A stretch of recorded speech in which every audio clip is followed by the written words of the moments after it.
What is up, you guys? Welcome to another video.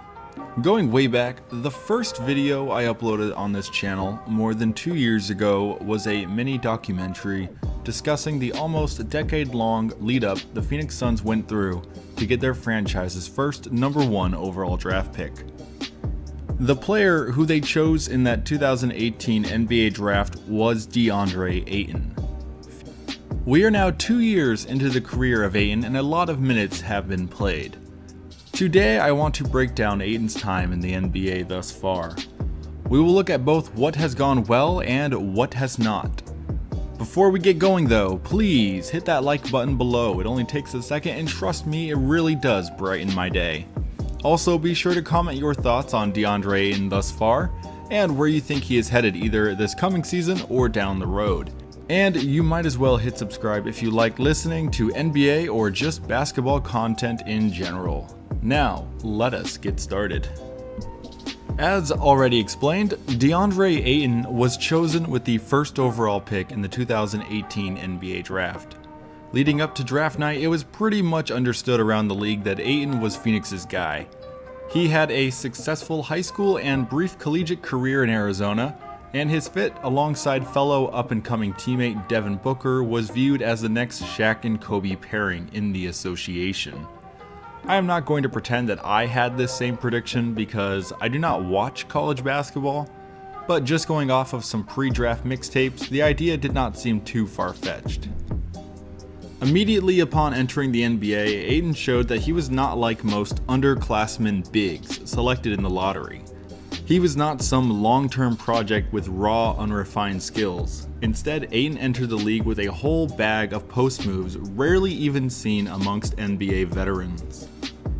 Ayton is also blessed with exceptional size and strength, standing 7'1" and at a lean and muscular 250 pounds. When on the block, Ayton shot an astounding 73% his rookie year and 72% this past year. This is better than most all-star big men over the past couple of years, including Nikola Jokic, Domantas Sabonis, Bam Adebayo, LaMarcus Aldridge, Joel Embiid, Blake Griffin, and Nikola Vucevic. It seems like whenever Ayton catches the ball around the hoop, whether it be from an entry or pick and roll pass or an offensive rebound, it is going to be 2 points. The only knock I have as someone watching intently is that on most matchups, he is the more dominant and skilled center, but he will still opt to defer to his teammates when everyone in the building knows he could just get himself 2 or at least draw a foul.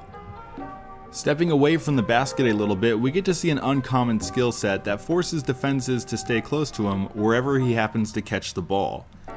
Ayton is a frequent mid-range jump shot taker. About 30% of his attempts are long-range 2s.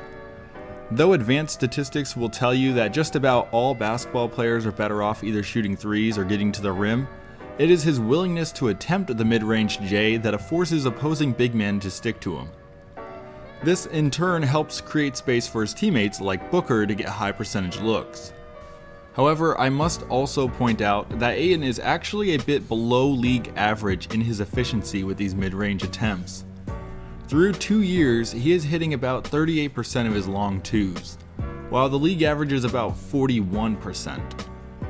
This is not awful, but considering how often he settles for these shots, you would prefer to see him knock them down at a little bit of a higher rate. In the Orlando bubble to finish up the 2020 NBA season, Ayton also added a 3-point shot to his arsenal.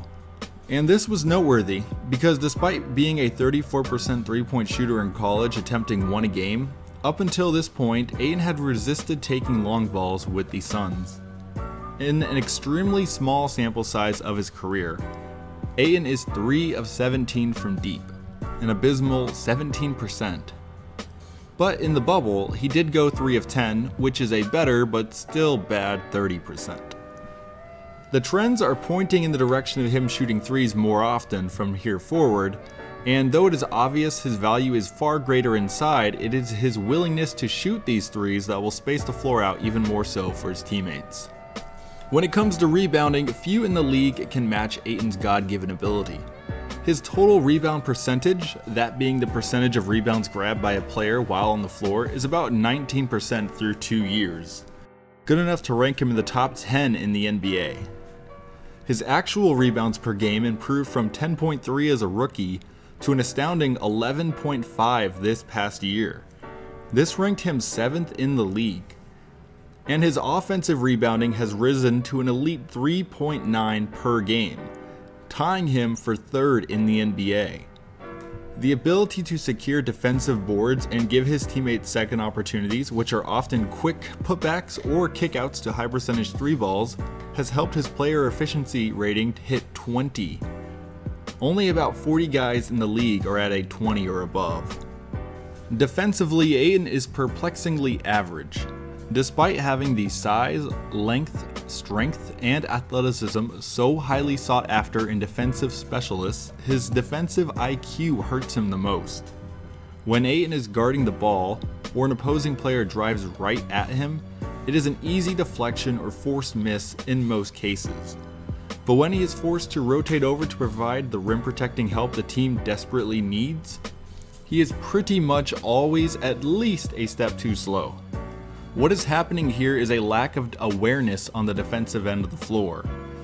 Too often does Ayton stand a mere few feet from the rim, only to watch his teammate get blown by and the opposition lay the ball in the hoop.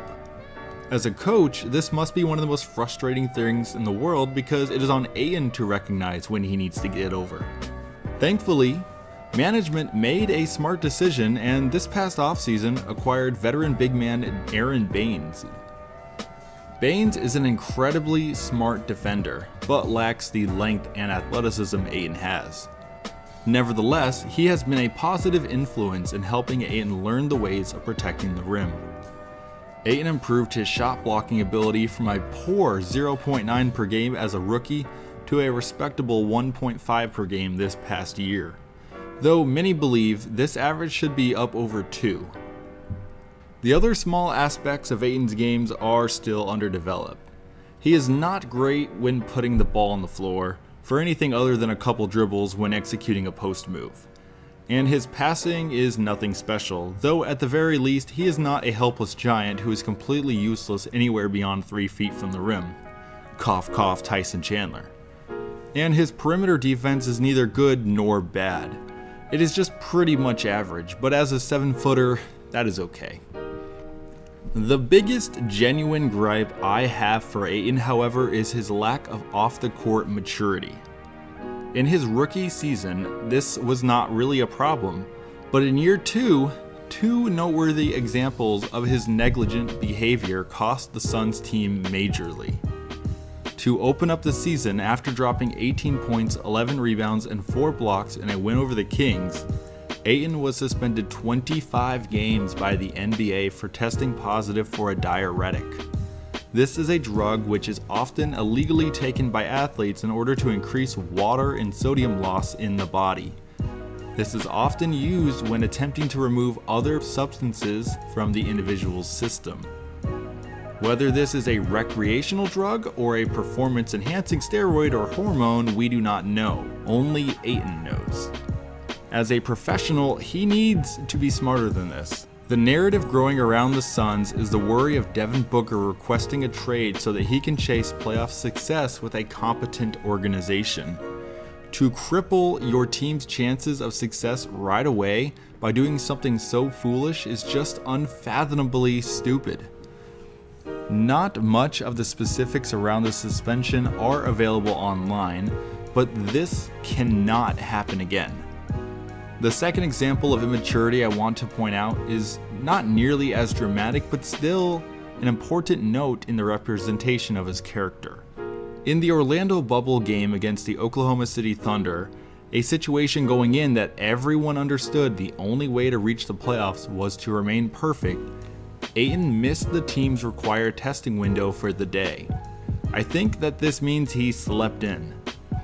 Because of this, the Suns were forced to start the game with Ayton not even in the arena, because he had to get tested somewhere else on the campus, then take a shuttle over to the game. This is the first time I ever saw a player show up late to an NBA game. This is what you see in youth basketball when the parents get stuck in traffic. As a result of Ayton's late arrival, the Suns trailed the Thunder 37-23 at the end of the first quarter. If they would have lost this game, 100% of the blame should have gone on Ayton's shoulders. Then imagine if the Blazers would have lost one more of their bubble games. The Suns would still be out of the playoffs directly as a result of Ayton's lack of maturity. This is my biggest problem with Deandre Ayton. Nothing about his on-court play, purely his off-the-court foolishness. If the Suns want to keep Booker and actually make a playoff run next year, it is going to come down to whether or not Ayton cares enough to be a professional. He played in only 38 games this past year despite being perfectly healthy. So there you guys have it. My take on Deandre Ayton 2 years into his NBA career.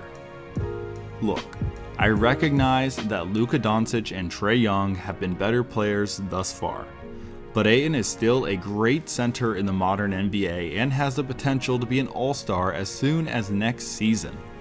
I hope he can get his head screwed on straight, and his and the team's potential can be reached, but only time will tell.